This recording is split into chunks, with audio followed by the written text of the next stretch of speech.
वफाकी हुकूमत इत्तेहाद पर अपोजिशन को एतमाद में लेने का फैसला कर लिया। पार्लिमानी रहनुमाओं को कल अफगानिस्तान से कशीदगी और ईरान में गैर मुल्की जारियत से पैदा शुदा सूरत हाल पर इन कैमरा ब्रीफिंग दी जाएगी। राना सनाउल्लाह और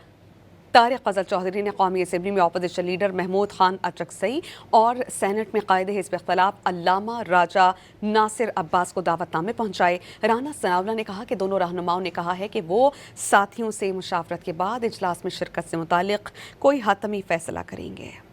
दोनों साहबान से जो है वो